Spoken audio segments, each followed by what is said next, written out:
وەزارەتی جەرەوەی ئەمریکا راپۆرتی ساڵانی خۆی تایبەت بە ڕەوشی مافەکانی مرۆڤ لە ساڵی 2021 لە جیهاندا بڵاو کردەوە لەو بەشەدا کە پەیوەستە بە عێراق کە لە راپۆرتەکەدا پێکهاتۆ لە 7 بەشی سەرەکی کە باس لە 7 سێکتەر و لایەنی سەرەکی دەکا لە عێراق و هەرێمی کوردستاندا لە بەشێکی وردیدا باس و پرسیار دەکا سەبارەت بە ئازادی ڕادەربڕین و مافەکانی مرۆڤ لە هەرێمی کوردستاندا کە زۆر بە دیاریکراوی جەخل لەوە دەکاتەوە کە لە عێراق لە هەرێمی کوردستان بەرتەسەکردنەوەی ئازادی هەیە یاخود زیندانیکردنی چالاکوانان و ڕۆژنامەنووسان لە هەرێمی کوردستان و عێراقدا و لەگەڵەوەشدا بە شێوەیەکی گشتی باس لەوە دەکات کە ڕێگری دەکرێت لە چالاکوانان لە ئازادی ڕادەربڕین لە پرسی دیموکراسی لە عێراق و هەرێمی کوردستان لەسەر ئەم بابەت چاو بەتەبە لەسەر ئەم راپۆرتی وەزارەتی جەرەوەی ئەمریکا لەگەڵ میوانەکەم بەڕێز عەدالەت عەبدوڵڵاه مامۆستای زانکۆ گفتوگۆی لەبارەوە دەکەم. کاک عەدالەت سوپاس بۆ ئامادەبوونت بە کۆی گشتی سەرنج و تێبینیتان چییە یاخود چی دەڵێن سەبارەت بە راپۆرتەکەی وەزارەتی جەرەوەی ئەمریکا؟ لە ڕاستیدا پێشەر شتێ مرۆڤ نیگەرانەکە راپۆرتی لەو بابەتە لە بواری مافەکانی مرۆڤ و بواری ئازادی و زۆر دۆسەی ترکە لە زلهێزێکی گەورەی وەکو ئەمریکاوە دەرەچێت کە راپۆرتی ساڵانەیەوە بەشێکی ئەو راپۆرتە تەرخان بێ لە چوارچێوەی ئەوەی کە لەسەر عێراقەیە تەرخان بێ بۆ هەرێمی کوردستان و بەخراپی باس لە نێوبانجی هەرێمی کوردستان کە سەبارەت بە دۆسیەی مافی مرۆڤ و ئازادی و ئازادی ڕۆژنامەنووسی ئازادی کارکردن و دۆخی زیندانیان لە هەرێمی کوردستانە و ڕەوشی زیندانەکانە هەیە لە هەر بوارێکی تر ئێمە خەڵکی کوردستان لە ڕاستیە ساحێبی ئەم هەرێمە و ئەم قوارەیە ئەگەر بەداخەوە بەشێک لە کاربەدەستانی ئەم وڵاتە بێباکن بەرامبەر بەم راپۆرتانەی کە لە زلهێزێکی گەوەری وەکو ئەمریکاوە دێتە دەر ئەوە خەڵکی کوردستان بێباک نییە چونکە ئەمە پەیوەندی بە سومعی سیاسی نێوبانگی سیاسی خەڵکی کوردستانەوە هەیە کە بابەتێکە بە نسبەت ئێمەوە وەکو نەتەوەیەک کە نەتەوەیەکی لە ڕاستیە هێشتادا بەشبووین دوو پارچەمان هێشتا لەژێر دەسەڵاتی کوردخۆیان یا دوو بەشەی تریش باشوور و ڕۆژاوای کوردستانیش دۆخی سیاسی و ئابووری و دارایی تایە سەقامگیر نییە هەڕەشەی لەسەر هەیە بە بەردەوام لەلایەن وڵاتانی داگیرکرەوە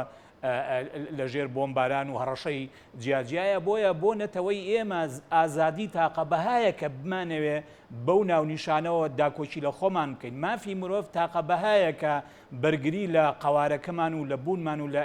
وەکو ئینسان لەم ناوچەی کە پێوتێ ناوچە ڕۆژهەڵاتی ناوەڕاست بەرگری لە خۆمان بکەین ئەگەر ئێمە خۆمان بەداخەوە وەکو نەتەوەیەک کە خاوەن قەزیەین کە خاوەن با بڵین پرۆژەیەکین بۆ ئەوەی وەکو نەتەوەکانی تری دنیا بە مافی چارەنووسی خۆمان بگەین بم شێوەیە لەلایەن زلهێزێکی گەورەی وەکو ئەمریکاوە کە ئێمە زۆر جار لەسەر زمانی کاربەدەستانی هەرێم وا وەسفەکرێن کە دۆستی کوردن ئەمریکەکان بەڵام لە دۆستێکیەوە راپۆرتی ساڵانەی وەزارەتی دەرەوەی کە وەزارەتێکی هەستیار و گرنگە بە نسبەت هەرێکە لە وڵاتانی جیهانەوە بەم شێوەیە وەسفی دۆخی مرۆیی و ئازادیەکان بکرێت کە لە هەرێمی کوردستانە هەیە بەڕاستی ئێمە جێی نیگەرانیە و بەداخەوە ئیڵێن کە خۆی ئەگەر کاربەدەستان لە هەرێمی کوردستانە گوێ لە دەنجی ناڕازی خەڵکی کوردستان بگرن گوێ لە نووسەران لە ڕووناکبیران بگرن کە ڕخنەیان هەیە لە دۆخی مافی مرۆڤ لە ئازادیەکان لە دیاردەی گەندەڵی لە زیندانیکردنی خەڵک و گرتن بە بێدادگاییکردن و زۆر دۆسیە و بابەتی تر بە دڵنیاییەوە ناگاتە ئەوەی کاتێککە گوێ بگیرێ ناگاتە ئەوەی ببێت بە راپۆرتی وەزارەتێکی گرنگی وەکو وەزارەتی دەرەوەی زلهێزێکی گەورەی وەکو ئەمریکا و ئەمە تەنها لە ئەمریکاشەوە نییە بەداخەوە تەنانەت لە چەندین ڕێکخراوی گەورەی نێودەوڵەتیشەوە چەند جارێکە راپۆرت بە شێوەی سەربی لەسەر دۆخی هەرێمی کوردستان هەیە یعنی ئەبێ ئێمە حساب بۆ هەرێمی کوردستان حساب بۆ ئەم راپۆرتانە بکەین کاک عەدالەت حسابی بۆ کراوە وەک خۆت دەڵێ و هەرێمی کوردستان دەبێ حسابی بۆ بکەین بە تایبەت لەلایەن بەرپرسان و کاربەدەستان و حکوومەتەوە وەک خۆشت ئاماژت پێدا کە ئەمە یەکەم راپۆرت نییە بێگومان یعنی ساڵانە راپۆرتی لەو شێوەیە هەیە نەک تەنها لەلایەن زلهێزێکی و کۆمریکاوە کە ئەم راپۆرتەی تایبەتە بە ڕۆژی مافی مرۆڤ بۆ ساڵی 2021 لە هەموو جیاندا و چۆن باس لە عێراق و هەرێمی کوردستان دەکا و زۆر بەوردی یعنی تشکی خستۆتە سەر بەرتەسەکردنەوەی ئازادی ڕادەربڕین بە تایبەت لە هەرێمی کوردستان ئازادی ڕۆژنامەگەری و لە دەستکەوتنی زانیاری و لە بەشێکی دیکەدا بە تایبەت باس لە دۆخی زیندانیان دەکات لە هەرێمی کوردستان بە تایبەت چالاکوانان ئەمە تا چەند بە هەند وەرگیراوە یاخود بەجددی ئەم بابەتە وەرگیراوە لەن حکوومەتی هەرێمی کوردستان و کاربەدەستانەوە. حکوومەتی هەرێمی کوردستان ئەگەر سەرنجتاندا بێ لە ماوەی ڕابردووە لە بەرامبەر راپۆرتی ڕێکخراوە نێودەوڵەتیەکانی تر هەندێک جار لە ڕاستیە هەڵوێستێکی پاساوهێنەرەوەی هەبوو بەرامبەر بە ئەو بابەتانەی کە لە راپۆرتەکانە باسەکرێن. ئەمە ئیشی حکوومەت نییە، ئیشی حکوومەت ئەوەیە کە لەکوێیە کە موکوڕیەک هەیە لە هەر دۆسیەیەکە وەکو هەر حکوومەتێکی ترکە لە دنیاە دەسەڵاتی هەیە و حکومرانە دانی پیا بنێەوە هەوڵی چاکردنی بدا بە پێچوانەوە هەموو هەڵوێستێکی تر ئەبێتە مای ئەوەی کە ئەو دۆسیانە دابپۆشرێن سەبارەت بەخۆی بەڵام نە لە ڕای گشتی کوردستان داپۆشرێ و نە لە ڕای گشتی جیهانیش و ئێمە ئەبێ کاربەدەستان لە هەرێمی کوردستان ئەو ڕاستیە بزانن کە ئێمە لە سەردەمێکی جیاواز و گۆڕاواژین کە سەردەمی گلۆبالیزەیشنە جیهانگیریە هەر شتێکە لەم سەر بۆ و سەری دنیا ڕوەدا دەست بەجێ و بە خێرایی تیشک ئەگا بە سەرتاسەری دنیا ئێمە لە سەردەمێکە ئاژین کە سەردەمی شۆڕشی زانیاری و کۆمەنیکەیشنە پەیوەندیەک زۆر بە خێرایی هەموو چین و توێژێکی کۆمەلگا کە لە هەر چوارچێوەیەکی ڕسمیە بژی لە سایی هەر قەوار و هەر حکومڕانیەکە بێ بە دڵنیاییەوە کاتێک کە دەنگی ناڕازایی شوێنی خۆی نەگرێ دەست بەجێ پەنا ئەبا بۆ ڕێکخراوە نێودەوڵەتیەکان بۆ وڵاتان بە تایبەتی کە لە هەرێمی کوردستان و لە عێراق بەگشتی بەدەیان باڵیۆزخانە و کۆنسۆڵگەری هەن کە هەموو ئەمانە شوێنەکانیان بارگەکانیان یان لە بەغایە یان لە هەولێر و سلێمانیە زۆر بە ئاسانی ئێستا هەرچین و توێژێکی کۆمەڵایەتی لە کۆمەلگایە ئەگەر بێت و ڕوبەڕووی هەر جۆرە تەنگ پێ هەڵچینین و پێشێلکاریەکی ئازادیەکان و پێشێلکاریەک لە بواری مافی مرۆڤ بێتەوە زۆر بە ئاسانی دەستیانەگا بەم کۆنسۆڵگەریانە و بەم باڵیۆزخانانەوە ئاتوانن دەنگی خۆیان بگەێنن باشە بۆ ئێمە وەکو حکوومەتی هەرێمی کوردستان ئەم حکوومەتەی ئێمە بۆ ڕەچاوی ئەمە ناکە کە دنیاکەی گۆڕاوە هەر خۆی ئەگەر بەلایەوە گرنگە سەفارەتی وڵاتان و کۆنسۆڵگەری وڵاتان لە سەرخاشی هەرێم بێ و نوێنەرانی دنیای دەرەوە لە سەرخاشی هەرێم بێ بێوە بزانێت کە کۆنتاکتێک دروستە بێ لە نێوان ئەو کۆنسۆڵگەریانە لەگەڵ چینە جیاجیەکانی کۆمەلگەی کوردیش لە هەر دۆخێکە ئەگەر پەیوەندی دەوڵەت کۆمەلگا لە هەرێمی کوردستانە پەیوەندیەکی نائاسایی بێ ناسروشتی بێ بە دڵنیاییەوە کاتێک کە حکوومەتی هەرێمی کوردستان خۆی چارەسەری نەکا چین و توێژی کۆمەلگا بە تایبەتیش چینی ڕۆژنامەنووسان و ئازادی خوازان و نووسەران و چالاکوانانی مەدەنی زۆر بە ئاسانی ئەتوانن سکاڵای خۆیان بەرز بکەنەوە بۆ ڕێکخراوە نێودەوڵەتیەکان بۆ زلی هێزەکان بۆ هەموو ئەوانەی کە نوێنەرایەتیان هەیە لە هەرێمی کوردستان و لە عێراقا بۆیە ئەبێ کاربەدەستانی هەرێم لە هەموو کەسێک زیاتر ڕەچاویەوە بکەن کە ئێمە ئێستا ئیتر لە سەردەمێکە ئاژین دنیا بۆتە گوندێکی گەورە یعنی ناتوانانی هیچ شتێکی تیا شاراوە نییە ناتوانانی بەم شێوەیە ڕەفتار بکەی بە شێوەیەکی ئاشکرایان نهێنی خەڵک زیندانی بکەی بە بێدادگاییکردن ڕێگە بە ئازادی ڕادەربڕین نەدەی خەڵک ناتوانێت بەدڵی خۆی بگرێ خۆپیشاندان بکە وتارێک بنووسێت لە فەیسبوکەکەی خۆیەوە تعبیر لە بیرروڕای خۆی بکات تۆ سبەینە تووشی کێشەیەکی بکەیت ئەمە بەم شێوەیە وڵات نابرێ بڕێەوە بەمەوە زۆر خەتەرە کاک عەدالەت تا چەند کاریگەری دەبێت ئەم پرسەی کە هەیە یاخود بە تایبەتیش کە ئەوەی لە راپۆرتی وەزارەتی جەرەوەی ئەمریکا سەبارەت بە ڕەوشی مافەکانی مرۆڤ لە جیان باسکراوە کە بەشێکی تایبەتە بە عێراق و هەرێمی کوردستان و خاڵانی کە باسمان کرد کە بێگومان بۆورتر تیشکی خراوەتە سەر تا چەند کاریگەری دەکاتە سەر پەیوەندیەکانی نێوان هەرێمی کوردستان و وڵاتانی جیان ئەوروپا یاخود لەگەڵ ئەمریکادا یاخود بە دیاریکراویش بە تایبەتتر بۆ ناوبانگی هەرێمی کوردستان. بێگومان کاریگەریە بێ ینی ئێستا ڕەنگە گرێوێک لەسەرەوە بێبووت وڵاتە یەکگرتوەکانی ئەمریکا و وڵاتانی ئەوروپا دۆستایەتیان هەیە لەگەڵ هەرێمی کوردستانە بە حکمی ئەوەی پەیوەندیدارن بە پرۆسەی سیاسی لە عێراقاوە ڕاستە لە هەرێمی کوردستان ئێمە لە هەندێک دۆسیە مامپاکە بە تایبەتی لە مەسلەی ئازادی بیر و باوەڕ و مەزهب و ئاین تا ڕادەیەکی زۆر هەرێمی کوردستان لە چاو بەشەکانی تری عێراقا ئەتوانین بڵێن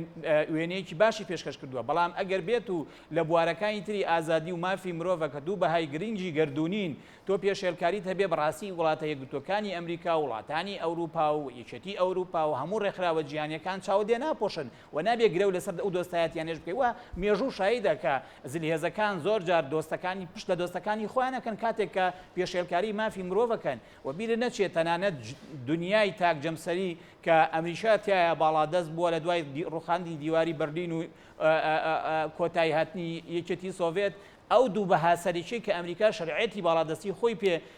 پاساوداوە بریتیە لە بەهاکانی مافی مرۆڤ و ئازادی ناکرێت لەبەر ئەوەی دۆستایەتیەکی سیاسی لەگەڵ ئێمە هەیە پێتا ینی کاربەدەستانی ئێمە پێی وابێ ئەمریکەکان چاوپۆشیەکەن لە پێشێلکاری لە گەندەڵی لە ڕێگەگرتن لە ئازادی ڕۆژنامەنووسی لە ئازادی ڕووماڵکردن لە خۆپیشاندان و لە ناڕازایی دەربڕین و لەوەی کە تۆ خەڵک بە بێ هیچ دادگایکردنێک زیندانی بکەی یان زیندانیەکی قەسری بکەی یان تا هەتا دوای هەر یەکێ لەم بابەتانە بەنسبەت وڵاتانی ئەوروپاوە و ڕۆژئاواوە بە دیاریکراویش ئەمریکا کە هێزێکی گرنگە و ئامادەی هەیە لەسەر خاچی عێراق سەخاوەن گەورەترین سەفارەتە لە ناوچەی ڕۆژهەڵاتی ناوەڕاستە لە عێراقا باڵێۆزخانەی هەیە لە عێراق وە کونسوڵگەری هەیە لە هەرێمی کوردستان زۆر زەحمەتە بتوانێت چاوپۆشی لەم پێشێلکاریانە بکە بۆیە دەبێ کاربەدەستانی هەرێمی کوردستان ئەو راپۆرتەی وەزارەتی دەرەوە بەتایبەتی کە ئەو بەشەی کە پەیوەندی بە هەرێمی کوردستانەوە زۆر بە وردی و بە جددی وەری بگرن و مامەڵەی لەگەڵا بکەن و هەڵ بدەن لە جیاتی ئەوەی پاساو بهێننەوە بۆ ئەوەی کە ڕووی داوە هەڵ بدەن چاکسازی بکەن و خەڵک لە کوردستانە هەست بۆ بکە کە لە پێناوی ئازادیە ڕاپەڕیەوە بەڕووی ڕژێمێکی داگیرکەرە لە پارچەکانی ترا خەڵ لە خەباتایە لە پێناوی ئەوەی ئازادی بەدەست بێنێ ناکرێ پێچەوانەی ئەم بەهایە لە کوردستانە بەڕێوە کاک عەدالەت زۆر بە کورتی وەڵام بدەیتەوە وەک دواپرسیارم جگە لە راپۆرتەکەی وەزارەتی دەرەوەی ئەمریکا کە بەشەی پێویستە بە عێراق و هەرێمی کوردستان هەروەها دیبلۆماسکارێکی پێشووی وەزارەتی دەرەوەی ئەمریکاش ینی لە راپۆرتێکی شیکاری خۆی جاب باس لە دۆخی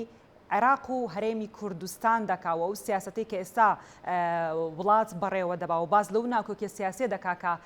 لە عێراق و بەتایبەتریش لە هەرێمی کوردستاندا هەیە سەرنجت لەسەر ئەو شیکارە سیاسی ئەو دیبلۆماسکارە چیە لەگەڵەوەدا بۆچی لەم کاتەدا و لە ئێستادا ئەوەنجا سەرنجەکان لەسەر ئەم بارودۆخەیە کە لە هەرێمی کوردستان هەیە بەتایبەت و دەبێت چۆن بەپرسان مامەڵەی لەگەڵدا بکەن پێشتر راپۆرتەکەم خوێندەوە ئێستاش گوێم لێ بوو لە ڕاستیە مایکل ڕۆبن ینی کەسێکی نووسەرێکی دیارەوە دیبلۆماتکارێکی پێشووتریشە ئەمریکا وڵاتێکە حساب بۆ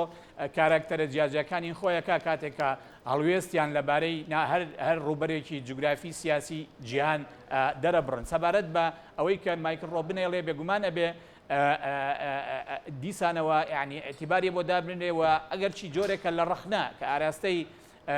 سیاسەتی دەرەوەی ئەمریکا و با بڵێن نوێنەری ئەمریکا کرێت لە عێراق بەڵام لە پەیوەست بە پرۆسی سیاسی عێراقەوە بگومان ڕەخنەشی تایە بۆ سیاسەتی ئەمریکا سەبارەت بە مامەڵەکردنیان لەگەڵ بۆ نمونە هێزێکی کوپار دیموکراتی کوردستان پێی وایە کە ئەمریکەکان ئەبێ لەو هەڵەیە بێنە دەرەوە کە تەفزیلی کاندیدی پارتی دیموکراتی کوردستان بکەن بۆ مەسەلەی سەرۆکایەتی کۆمار لە عێراقا بەڵکو ئەبێ ئەو سیاسەتە پیا بچنەوە چونکە هەندێک جار بۆ نمونە ڕەخنەی ئاشکراشی هەیە ئەم نووسەرە لە سیاسەتی هێزێکی دیاریکرا و لە هەرێمی کوردستان کە بریتیە لە پارتی دیموکراتی کوردستان یعنی ئەم بابەتانەی کە لەم کاتە و لەم ساتەوەختانەی ئیسارەکری هیچی لە بۆشاییەوە ناوێ ئەمێ ئەوە بڵێم و هیچیان بێبایەخ نین ئەمریکەکان حسابی وردی بۆکەن و کۆمەڵگەی ئەمریکی و دەوڵەتی ئەمریکا